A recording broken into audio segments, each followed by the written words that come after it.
gastusin, naisipan ng ilan natin Kumars na i-invest na lang sa negosyo ang kanilang mga naipon. Tulad nito si Mars Rochelle Barameda na nagtayo ng isang car wash resto. Bisitahin natin yan at iba pang negosyo ng ating mga Kumars. Let's all watch this.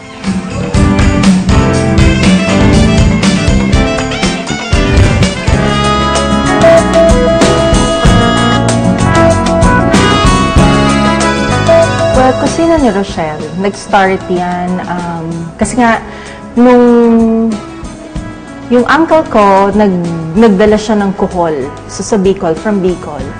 Tinry ko lang, may dumating na 30 kilos na ginataang kuhol. Tapos, nag-post lang ako sa Facebook na kung sinong may gusto ng ginataan, kung sino nakakamiss ng ginataan. So, first day pa lang, talagang sold out. Nung time na yun, lagi na ako nasa kusina. So, parang, ayan na naman si Inday, lagi na naman nasa kusina. So, parang ginawa ko na lang kusina ni Rochelle. So, patok naman. Since yung parents ko, they're both from Bicol, yung mga uncle ko sa Baaw, at saka auntie ko, sila yung nagpapadala sa akin ng kuhol, nung gabi, yung dahon ng gabi. Mahilig kami sa gata.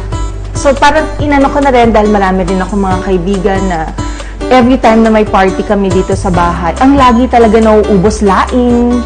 Tapos yung ginawa ko na yung ginataang kuhol, hubad na kuhol. Yung Bicol Express, laing, special laing. Minsan may special order lang yung sinanglay. Ano naman siya, isda, yung tilapia, na may palaman siya sa loob ng kamyas, kamatis. Nag-join ako ng bazaar. Tumatanggap na rin ako ng catering for pick-up ako dito sa bahay namin kasi parang hindi ko pa yung mag-deliver unless meron lang talagang maramihan na orders. Mga 15 kilos. 15 kilos of kuhol, 3 kilos na Bicol Express, and 5 kilos na laing. Lalo na pag weekends, yung iba pa nang re-regalo nila. Yung mga niregaluhan nila, bibili na sa akin o order na sila sa akin.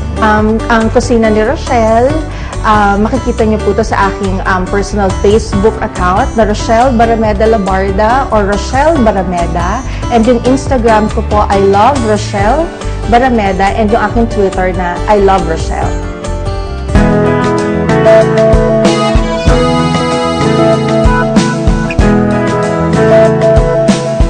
And so, welcome to Rejuva Nail Spa and Skincare. Siguro tataka kayo bakit Rejuva. It's short for rejuvenation. And then, sobrang kasi ako, kikay kasi ako, tsaka mahilig ako magpaputi. Mahilig na ako magpunta sa mga clinic or skincare, ganon. Sabi ko parang, kaysa gumagastos ako ng sobrang laki dito, bakit hindi na lang, why not having my own? Total kaya ko naman. Tsaka very hands-on talaga ako dito. Pinaka-best seller namin dito is yung Glutadextrose, yung mga pagpapaputi talaga, tsaka skin peeling, yung babalatan ka talaga. Ito sa second floor, meron kami dito mga nail spa, paraffin, waxing, meron din kami mga pang kids para ma-enjoy din nila, yung mga kiddie manicure. Target market ko talaga dito is, kung i-compare nyo kami sa ibang clinic, skincare or nail spa, sobrang baba ng price namin. Naman yung place namin kahit pa paano social, 'di ba? Pero yung presyo niya talaga sobrang hindi. And yung manicure namin, it's only 170 pesos. Tapos pag sa paa naman is 230 pesos yung pedicure. So yun, medyo. Patas kapag kunyari may mga kids, may 500 pesos siya with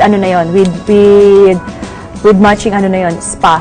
Iniimbitahan ko po ulit kayo na pasyalan niyo po ako dito sa aking Rejuva Nail Spa and Skincare. Dito po yan sa Timog area. Malapit lang po yan sa GMA 7. Bukas na po kami ng 11 a.m. hanggang 10 o'clock ng gabi. Pwede naman po kami mag-extend din para po sa inyo. So yun po, sana po magbisita niyo po ako dito and we offer a good service naman po. Thank you!